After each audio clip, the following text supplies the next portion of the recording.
పరుగులెత్తడం ఎందుకు? పరుగులెత్తండి ముందుకు. పూర్తి వివరాలకు చదవండి రేపటి సాక్షి దినపత్రిక. వైఎస్ఆర్సీపీ అధినేత వైఎస్ జగన్ నేడు అనకాపల్లి జిల్లాలో పర్యటించనున్నారు. ఉదయం 8 గంటలకు తాడేపల్లి నివాసం నుంచి బయలుదేరతారు. 10 గంటలకు విశాఖ చేరుకుంటారు. అక్కడి నుంచి నేరుగా అనకాపల్లి వెళ్తారు. ఉదయం 11 గంటలకు అనకాపల్లి ఆసుపత్రికి చేరుకుని అక్కడ చికిత్స పొందుతున్న ఫార్మా కంపెనీ ప్రమాద బాధితులను పరామర్శించనున్నారు. అచ్యుతాపురం ఎసెన్షియా ప్రమాద బాధితులను ఏపీ సీఎం చంద్రబాబు పరామర్శించారు. విశాఖలోని మెడికవర్ ఆసుపత్రికి చేరుకున్న చంద్రబాబు బాధితులను పరామర్శించి చికిత్సపై ఆరా తీశారు. వైఎస్ఆర్సీపీ డిమాండ్తో స్పందించిన ప్రభుత్వం ₹1 కోటి నష్టపరిహారాన్ని ప్రకటించారు. పరిశ్రమల్లో సేఫ్టీ ఆడిట్ జరగాలని తాను మొదటి నుంచి అడుగుతున్నానని డిప్యూటీ సీఎం పవన్ కళ్యాణ్ అన్నారు. సేఫ్టీ ఆడిట్ ద్వారా పరిశ్రమలు మూతపడతాయని అనుకుంటున్నారని, ప్రభుత్వానికి ఇబ్బంది ఉండకూడదనే అడుగు ముందు వేయలేకపోతున్నారని తెలిపారు. పరిశ్రమల్లో సేఫ్టీ ఆడిట్ నిర్వహించడంతో పాటు నిబంధనలు ఖచ్చితంగా పాటించాలన్నారు. అచ్యుతాపురం బాధితులను వైఎస్ఆర్సీపీ నేతలు పరామర్శించారు. అనకాపల్లి ఉషా ప్రైమ్ ఆసుపత్రిలో చికిత్స పొందుతున్న క్షతగాత్రులను ఎమ్మెల్సీ బొత్స సత్యనారాయణ, గుడివాడ అమర్నాథ్, కరణం ధర్మశ్రీ సహా పలువురు నేతలు బాధితులను పరామర్శించి అండగా ఉంటామని ధైర్యం చెప్పారు. ఇటువంటి ప్రమాద ఘటనలు మళ్లీ జరగకుండా ప్రభుత్వం చర్యలు తీసుకోవాలని డిమాండ్ చేశారు. రాష్ట్రంలో లా అండ్ ఆర్డర్ దిగజారిపోయిందన్నారు మాజీ సీఎం వైఎస్ఆర్సీపీ అధినేత వైఎస్ జగన్. తాడేపల్లిలో వైఎస్ఆర్సీపీ లీగల్ సెల్ విభాగంతో సమావేశమైన వైఎస్ జగన్ అధికారులను బెదిరింపులకు గురిచేసి వైఎస్ఆర్సీపీ నేతలపై దొంగ కేసులు పెట్టే ప్రయత్నం చేస్తున్నారని అన్నారు. ఇలాంటి పరిస్థితుల్లో వైఎస్ఆర్సీపీ లీగల్ సెల్ పాత్ర చాలా కీలకమని, సమర్థవంతంగా కుట్రలను తిప్పికొట్టాలని పిలుపునిచ్చారు. వక్ఫ్ బోర్డు సవరణ బిల్లుకు వైఎస్ఆర్సీపీ వ్యతిరేకమని మరోసారి స్పష్టం చేశారు పార్టీ అధినేత, మాజీ ముఖ్యమంత్రి వైఎస్ జగన్. తాడేపల్లిలో ముస్లిం మైనారిటీ నాయకులతో సమావేశమైన ఆయన వక్ఫ్ బోర్డు సవరణ బిల్లుపై క్లారిటీ ఇచ్చారు. ముస్లిం మైనారిటీల సమస్యలు, సంక్షేమం, అభివృద్ధి కోసం నిరంతరం కృషి చేస్తామని చెప్పారు వైఎస్ జగన్. వైఎస్ఆర్సీపీ ప్రధాన కార్యదర్శులను నియమించారు పార్టీ అధ్యక్షులు వైఎస్ జగన్. పార్టీ ప్రధాన కార్యదర్శులుగా మాజీ ఎమ్మెల్యేలు గడికోట శ్రీకాంత్ రెడ్డి, చెవిరెడ్డి భాస్కర్ రెడ్డి, మాజీ ఎమ్మెల్సీ వెంపల్లి సతీష్ రెడ్డిని నియమించారు. అలాగే కొన్ని అనుబంధ విభాగాలకు కూడా పలువురిని నియమించారు. బెయిల్ మంజూరు చేయాలంటూ వైఎస్ఆర్సీపీ నేత, మాజీ ఎమ్మెల్యే పిన్నెల్లి రామకృష్ణారెడ్డి దాఖలు చేసిన పిటిషన్పై ఏపీ హైకోర్టులో విచారణ జరిగింది. ఇరుపక్షాల వాదనలు పూర్తి కాగా తీర్పు ఇవాళ్టికి రిజర్వ్ చేసింది హైకోర్టు. అనంతపురం జిల్లా వైఎస్ఆర్సీపీ నేతలు ఎస్పీని కలిశారు. టీడీపీ దాడులపై ఫిర్యాదు చేశారు. తాడిపత్రి టీడీపీ నేత జేసీ ప్రభాకర్ రెడ్డిపై కఠిన చర్యలు తీసుకోవాలని ఎస్పీని కోరారు.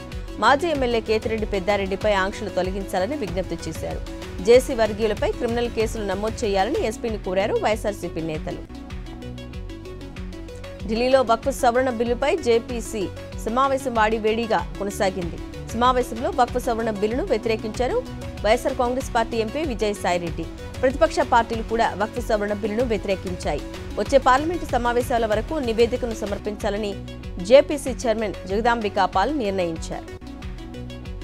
తెలంగాణ స్పోర్ట్స్ అథారిటీ కొత్త లోగోను సీఎం రేవంత్ రెడ్డి విడుదల చేశారు.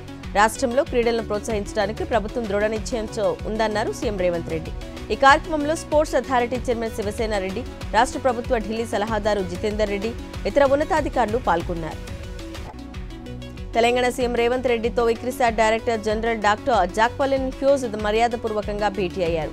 ఇక్రిసాట్ను సందర్శించాలని ముఖ్యమంత్రిని జాక్వలిన్ కోరగా తప్పకుండా సందర్శిస్తారని సీఎం తెలిపారు. రాష్ట్రంలో వ్యవసాయ రంగం అభివృద్ధికి ఉపయోగపడేలా పరిశోధనలు జరగాలని సీఎం సూచించారు.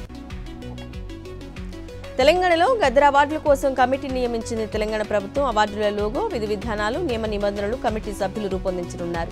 ఈ కమిటీకి చైర్మన్ గా బి నరసింగారావు, వైస్ చైర్మన్ గా దిల్ రాజులను నియమించారు.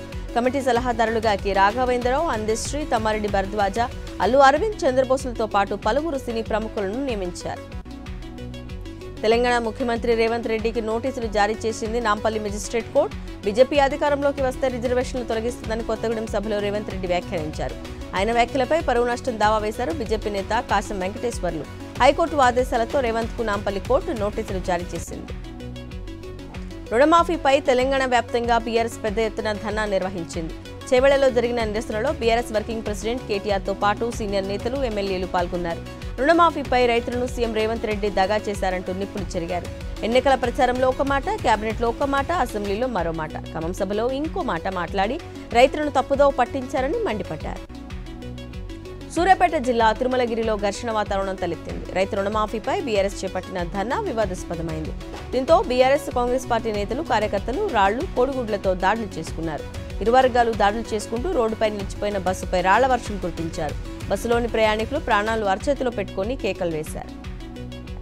సూర్యాపేట జిల్లా తిరుమలగిరికి వెళ్తున్న మాజీ మంత్రి జగదీష్ రెడ్డిని అడ్డుకున్నారు పోలీసులు. తిరుమలగిరిలో బీఆర్ఎస్ కాంగ్రెస్ కార్యకర్తల గొడవలో గాయపడిన తమ పార్టీ కార్యకర్తలను పరామర్శించేందుకు జగదీష్ రెడ్డి వెళ్లేందుకు ప్రయత్నించారు. దారి మధ్యలో తన కారును నిలువరించి అడ్డుకున్న పోలీసులతో వాగ్వాదానికి దిగారు జగదీష్ రెడ్డి. యాదాద్రిలో బీఆర్ఎస్ పూజా కార్యక్రమంపై చర్యలు తీసుకోవాలని ఆలయ ఈవో పోలీసులకు ఫిర్యాదు చేశారు. యాదాద్రిలో రాజకీయ సంబంధమైన కార్యక్రమం నిర్వహించి భక్తుల మనోభావాలు గాయపరిచారని ఈవో పేర్కొన్నారు. ఈ మేరకు భారత న్యాయ సంహితలోని సెక్షన్స్ 192, 352, 353 కింద మాజీ మంత్రి హరీష్ రావు, దేశపతి శ్రీనివాస్, గొంగడి సునీతలపై కేసు నమోదైంది. తెలంగాణలో గ్రూప్ 2 పరీక్షల కొత్త షెడ్యూల్ను ప్రకటించింది. టీజీపీఎస్సీ డిసెంబర్ 15, 16వ తేదీలో పరీక్షలు నిర్వహించనున్నట్టు టీజీపీఎస్సీ అధికారులు తెలిపారు. ఉదయం మధ్యాహ్నం 2 సెషన్లలో పరీక్షలు నిర్వహించనున్నట్టు చెప్పారు. రంగారెడ్డి జిల్లా మణికొండలో అక్రమ నిర్మాణాల కూల్చివేతలు వరుసగా 3వ రోజు కొనసాగాయి. ఉదయాన్నే రంగంలోకి దిగిన మణికొండ టౌన్ ప్లానింగ్ అధికారులు అక్రమంగా నిర్మించిన విల్లాలను కూల్చేశారు. ఇటు టౌన్ ప్లానింగ్, అటు హైడ్రా అధికారులు సంయుక్తంగా పోలీసు బందోబస్తుతో అక్రమ నిర్మాణాలను నేలమట్టం చేశారు. ఎన్టీఆర్ జిల్లా ఇబ్రహీంపట్నం మండలంలోని గాజులపేటలో పేదలకు ప్రభుత్వం అందజేసిన సెంటు భూమి ఇళ్ల స్థలాలను స్థానిక ఎమ్మెల్యేతో కలిసి గృహ నిర్మాణ శాఖ మంత్రి కొలుసు పార్థసారథి పరిశీలించారు. గత ప్రభుత్వంలో 1602 స్థలాలను గాను 1406 మందికి స్థలాలు కేటాయించడం జరిగిందన్నారు. 2025 నుంచి కొత్తగా అర్హులైన పేదలకు ఇళ్ల స్థలాలు అందజేస్తామన్నారు. తిరుపతి జిల్లా నాయుడుపేట రైల్వే స్టేషన్ను రైల్వే డీఆర్ఎం బి విశ్వనాథ్ సందర్శించారు. రైల్వే స్టేషన్లో తాగునీటి వసతి లేకపోవడం, చెత్తబుట్టల నిర్వహణ, వాహనాల పార్కింగ్ సక్రమంగా ఉండకపోవడంపై ఆయన అసహనం వ్యక్తం చేశారు. డీఆర్ఎం ఇచ్చేశారన్న సమాచారం తెలుసుకున్న ఆర్యవైశ్య సంఘ నాయకులు రద్దు చేసిన రైళ్లను పునరుద్ధరించాలని కోరారు. జనసేన కార్పొరేటర్ మూర్తి యాదవ్ నుంచి రక్షణ కల్పించాలంటూ విశాఖ కళాభారతి రోడ్డు తోపుడు బండ్ల వ్యాపారులు ఎమ్మెల్యే మండలి బుద్ధప్రసాద్కు వినతి పత్రం అందజేశారు. మూర్తి యాదవ్ జీవీఎంసీ అధికారుల సహాయంతో తమపై బెదిరింపులకు పాల్పడుతున్నారని, తప్పుడు కేసులు వేసి ఇబ్బందులకు గురి చేస్తున్నారని ఫిర్యాదు చేశారు. పార్వతీపురం మున్సిపాలిటీలో ఆప్కాస్ ఉద్యోగిని రాజీనామా చేయాలని ఒత్తిడి చేశారు అధికారులు. దీంతో సదరు ఉద్యోగిని మున్సిపల్ కార్యాలయం ముందు బైఠాయించారు.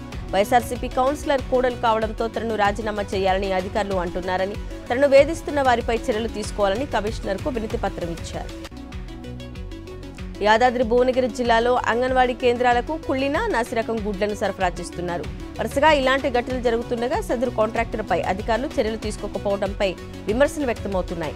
కాంట్రాక్టర్ ఇచ్చే మామూళ్లకు ఆశపడే జిల్లా అధికారులు ఈ విషయంపై స్పందించడం లేదనే ఆరోపణలు వినిపిస్తున్నాయి. నిర్మల్ జిల్లాలోని బైంసా ఏరియా ఆసుపత్రిలో రోగులు తీవ్ర ఇబ్బందులు ఎదుర్కొంటున్నారు. సీజనల్ వ్యాధుల నేపథ్యంలో రోగుల సంఖ్య భారీగా పెరగడంతో ఒక్కో బెడ్పై 2కి చికిత్స అందిస్తున్న పరిస్థితి ఉంది. దీనికి తోడు సిబ్బంది కొరత ఉండడంతో వైద్యం అందించడంలో జాప్యం జరుగుతుండటంతో రోగులు తీవ్ర ఇబ్బందులు పడుతున్నారు. గుంటూరు జిల్లా తుళ్లూరు మండలంలోని లింగాయపాలెం ఇసుక రేవులను జిల్లా కలెక్టర్ నాగలక్ష్మి జిల్లా ఎస్పీతో కలిసి సందర్శించారు. ఇసుక లోడింగ్ కోసం తాడేపల్లి, మంగళగిరి తదితర ప్రాంతాల్లోని ఎంఆర్ఓ కార్యాలయాల్లో కూపన్లు ఇచ్చే పద్ధతిని ప్రవేశపెడుతున్నట్టు తెలిపారు. ఉచిత ఇసుక పాలసీని సక్రమంగా అమలు జరిగేలా తీసుకోవాల్సిన చర్యలపై సమీక్ష నిర్వహించి అధికారులకు పలు సూచనలు చేశారు. బాపట్ల జిల్లా మార్టూరులో సీఐ శేషగిరిరావు ఆధ్వర్యంలో పోలీసులు వాహనాల తనిఖీలు చేపట్టారు. సరైన పత్రాలు లేకుండా వాహనాలు నడుపుతున్న వారికి జరిమానా విధించారు.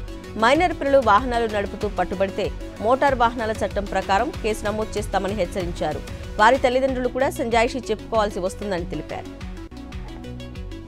కృష్ణా జిల్లా కంకిపాడు జెడ్పీహెచ్ పాఠశాలలో మాదక ద్రవ్యాలు, గుడ్ టచ్, బ్యాడ్ టచ్లపై విద్యార్థులకు అవగాహన కార్యక్రమం నిర్వహించారు. తల్లిదండ్రులు, ఉపాధ్యాయులు చెప్పిన విషయాలను శ్రద్ధగా పాటించాలని, చెడు అలవాట్లకు దూరంగా ఉండాలని సీఐ సూచించారు. గుంటూరు జిల్లా మంగళగిరిలోని జనసేన కేంద్ర కార్యాలయం వద్ద డిప్యూటీ సీఎం పవన్ కళ్యాణ్ ను కలిసేందుకు 2 నెలలుగా ప్రయత్నిస్తున్న ఆకువిడికు చెందిన దుర్గా అనే మహిళకు అవకాశం లభించడం లేదు. తన సమస్యను పోలీసులు పట్టించుకోవటం లేదని, అందుకే ఇక్కడికి వచ్చారని చెప్తోంది. అయితే ఇక్కడ కూడా కనీసం పార్టీ ఆఫీసులో కూడా రానివ్వడం లేదని ఆవేదన వ్యక్తం చేసింది. ఏలూరు జిల్లా జంగారెడ్డిగూడెంలో గోకుల తిరుమల వెంకటేశ్వర స్వామివారి దేవస్థానం దిగువన 39 అడుగుల 50 ఆంజనేయ స్వామివారి విగ్రహ ప్రతిష్ఠ కార్యక్రమం ఘనంగా జరిగింది. భక్తుల జై శ్రీరామ్ నినాదాలు, మంగళ వాయిద్యాల మధ్య వైభవంగా ఈ వేడుక జరిగింది. అనంతరం విశ్వ హిందూ పరిషత్ ఆధ్వర్యంలో బైక్ ర్యాలీ నిర్వహించారు. పెద్దపల్లి జిల్లా సుల్తానాబాద్లోని ఆల్ఫోర్స్ పాఠశాలలో ముందస్తుగా శ్రీకృష్ణాష్టమి వేడుకలను అత్యంత వైభవంగా నిర్వహించారు. ఈ కార్యక్రమంలో చిన్నారులు శ్రీకృష్ణుడు, గోపికలు యశోదలుగా వివిధ వేషధారణలతో ఉత్సాహంగా సందడి చేయగా వారు చేసిన నృత్యాలు, నాటికలు ఎంతో ఆకట్టుకున్నాయి. అనంతరం ఉట్టికొట్టే కార్యక్రమంలో విద్యార్థులు, తల్లిదండ్రులు పాల్గొన్నారు. శ్రీ సత్యసాయి జిల్లా పుట్టపర్తి పరిధిలోని సందీప్ విల్లాస్లో అర్ధరాత్రి దొంగలు తెగబడ్డారు. మండల వ్యవసాయ అధికారి వెంకట బ్రహ్మ ఇంట్లో 37 తులాల బంగారం, 50,000 నగదు ఎత్తుకెళ్లారు. విలాస్లో చోరీ జరగడంపై సంఘటనా స్థలానికి వచ్చిన పోలీసులు ఆధారాల కోసం సీసీ కెమెరాలను పరిశీలిస్తున్నారు. కర్నూలు జిల్లా ఓర్వకల్లో జయరాజ్ ఇస్పాత్ స్టీల్ ఫ్యాక్టరీలో భారీ అగ్ని ప్రమాదం సంభవించింది. ఈ ప్రమాదంలో ఇద్దరికి తీవ్ర గాయాలయ్యాయి. ఫ్యాక్టరీ మొదటి అంతస్తులో వెల్డింగ్ చేస్తుండగా ప్రమాదం సంభవించినట్టు తెలుస్తోంది. ఈ ప్రమాదంలో కేబుల్ దగ్ధం కాగా ₹1,00,00,000 నష్టం వాటిల్లినట్టు తెలుస్తోంది. క్షతగాత్రుల వివరాలను కంపెనీ యాజమాన్యం గోప్యంగా ఉంచింది. యూట్యూబర్ల ఆగడాలు మితిమీరిపోతున్నాయి. వ్యూస్, లైక్ల కోసం జనాల్ని ఇబ్బందులకు గురిచేస్తున్నారు. హైదరాబాద్లోని కూకట్పల్లిలో ఓ యూట్యూబర్ ట్రాఫిక్ మధ్యలో గాల్లోకి కరెన్సీ నోట్లను విసురుతూ బైక్పై స్టంట్స్ చేశాడు. హర్ష అనే యూట్యూబర్ డబ్బులు అందుకోవడానికి జనాలు పరిగెత్తడంతో ట్రాఫిక్ తీవ్ర అంతరాయం కలిగింది. హైదరాబాద్ గచ్చిబౌలిలో సెక్స్ రాకెట్ ముఠా గుట్టు రట్టు చేశారు పోలీసులు. విదేశీ యువతులతో వ్యభిచారం చేస్తున్న ముఠాను రెడ్ హ్యాండెడ్గా పట్టుకున్నారు. నిర్వాహకుడు శివతో పాటు 2 బిట్టులను అరెస్టు చేశారు. 17 మంది విదేశీ యువతులను పోలీసులు అదుపులోకి తీసుకున్నారు. బీఆర్ఎస్ ఎమ్మెల్సీ కవిత మరోసారి అనారోగ్యానికి గురయ్యారు. ఆమెను ఢిల్లీ ఎయిమ్స్ కు తరలించి వైద్య పరీక్షలు చేయించారు తిహార్ జైలు అధికారులు. వైరల్ ఫీవర్, గైనిక్ సమస్యతో బాధపడుతున్నారు ఎమ్మెల్సీ కవిత. జైలు డాక్టర్ల సిఫార్సు మేరకు ఆమెను ఎయిమ్స్ కు తీసుకెళ్లారు తిహార్ అధికారులు. కోల్కతా హత్యాచార ఘటనపై సుప్రీంకోర్టుకు సమర్పించిన స్టేటస్ రిపోర్టులో సంచలన విషయాలు పొందుపరిచింది సీబీఐ. క్రైమ్ సీన్ మొత్తాన్ని మార్చేశారని, ఆధారాలు ధ్వంసం చేశారని వెల్లడించింది. బాధితురాలి దహన సంస్కారాలు పూర్తయిన తర్వాత ఎఫ్ఐఆర్ నమోదు చేసినట్టు పేర్కొంది. హత్యను ఆత్మహత్యగా చిత్రీకరించే ప్రయత్నం చేశారని తెలిపింది. కోల్కతా హత్యాచార ఘటనతో వెల్లువెత్తిన నిరసనలకు పశ్చిమ బెంగాల్ ప్రభుత్వం దిగొచ్చింది. ఆర్జీకార్ ఆసుపత్రిలోని 3 సీనియర్ అధికారులను విధుల నుంచి తొలగించింది. ఎంసీహెచ్ ప్రస్తుత ప్రిన్సిపల్ సుహిత్ పాల్ను బదిలీ చేస్తూ ఉత్తర్వులు జారీ చేశారు. అలాగే నేషనల్ మెడికల్ కాలేజ్ ప్రిన్సిపల్ గా సందీప్ ఘోష్ నియామకాన్ని రద్దు చేసింది. బద్లాపూర్ లైంగిక వేధింపుల ఘటనపై బాంబే హైకోర్టు సుమోటోగా విచారణ చేపట్టింది. ఈ నేరం గురించి రిపోర్టు చేయనందుకు స్కూల్ యాజమాన్యాన్ని విచారించేందుకు పోక్సో చట్టం అనుమతిస్తుందని పేర్కొంది. ఎఫ్ఐఆర్ నమోదైన వెంటనే పాఠశాలపై ఎందుకు కేసు పెట్టలేదని మహారాష్ట్ర పోలీసులను ప్రశ్నించింది. ఇప్పటి వరకు జరిగిన విచారణకు సంబంధించిన వివరాలు సమర్పించాలని ఆదేశించింది. జమ్మూ కశ్మీర్ అసెంబ్లీ ఎన్నికల్లో కాంగ్రెస్, నేషనల్ కాన్ఫరెన్స్ కూటమిగా పోటీ చేయనున్నాయి. శ్రీనగర్లో పర్యటించిన కాంగ్రెస్ అధ్యక్షుడు మల్లికార్జున ఖర్గే లోక్సభలో ప్రతిపక్ష నేత రాహుల్ గాంధీ, ఎన్సీ చీఫ్ ఫారూక్ అబ్దుల్లాతో భేటీ అయ్యారు. ఈ సందర్భంగా అసెంబ్లీ ఎన్నికల్లో కలిసి పోటీ చేయాలని నిర్ణయం తీసుకున్నారు. ఎయిర్ ఇండియా విమానానికి బాంబు బెదిరింపు తిరువనంతపురం ఎయిర్పోర్ట్లో తీవ్ర కలకలం రేపింది. అప్రమత్తమైన అధికారులు ఫుల్ ఎమర్జెన్సీ ప్రకటించి ఫ్లైట్ ల్యాండ్ కాగానే ఐసోలేషన్ బేగ్ తరలించి బాంబు స్క్వాడ్తో తనిఖీలు నిర్వహించారు. అయితే సోదాల్లో ఎలాంటి ప్రమాదకర వస్తువులు లభించలేదని ఎయిర్పోర్టు వర్గాలు వెల్లడించాయి. పోలాండ్ పర్యటనలో భాగంగా ఆ దేశ ప్రధాని డొనాల్డ్ టస్క్ తో భేటీ అయ్యారు మోదీ. ద్వైపాక్షిక సంబంధాలను మరింత బలోపేతం చేయడంపై చర్చించారు. అనంతరం సంయుక్త మీడియా సమావేశంలో మాట్లాడిన ప్రధాని మోదీ అంతర్జాతీయ సవాళ్లను ఎదుర్కొనేందుకు ఐక్యరాజ్య సమితిలో ఆ సంస్కరణలు అత్యవసరమన్నారు. మాజీ ప్రధాని షేక్ హసీనాకు బంగ్లాదేశ్ ప్రభుత్వం షాక్ ఇచ్చింది. ఆమె దౌత్య పాస్పోర్ట్ను రద్దు చేసింది. హసీనా హయాంలో ఎంపీలకు జారీ చేసిన అన్ని దౌత్య పాస్పోర్ట్లను రద్దు చేసినట్టు బంగ్లా హోంశాఖ వెల్లడించింది. దీంతో షేక్ హసీనాకు దౌత్యపరంగా ఉన్న అన్ని వెసులుబాట్లు లేకుండా పోతాయి. అమెరికాలోని షికాగోలో జరుగుతున్న డెమోక్రటిక్ పార్టీ జాతీయ సదస్సులో వేద మంత్రాలు మారుమోగాయి. 3వ రోజు సమావేశాలను వైదిక ప్రార్థనలతో ప్రారంభించడం అందరినీ ఆకట్టుకుంది. డెమోక్రటిక్ నేషనల్ కన్వెన్షన్ను ఇలా హిందూ సంప్రదాయంలో ప్రారంభించడం ఇదే తొలిసారి కావడం విశేషం. భారత్, ఇంగ్లాండ్ మధ్య 5 టెస్టుల సిరీస్ షెడ్యూల్ వచ్చేసింది. వచ్చే ఏడాది జూన్ నుంచి ఆగస్టులో సిరీస్ జరగనున్నట్టు బీసీసీఐ ఇంగ్లాండ్ క్రికెట్ బోర్డులు ప్రకటించాయి. లీడ్స్, బర్మింగ్హామ్, లండన్, మాంచెస్టర్ వేదికలుగా 5 టెస్టుల సిరీస్ జరుగుతుంది.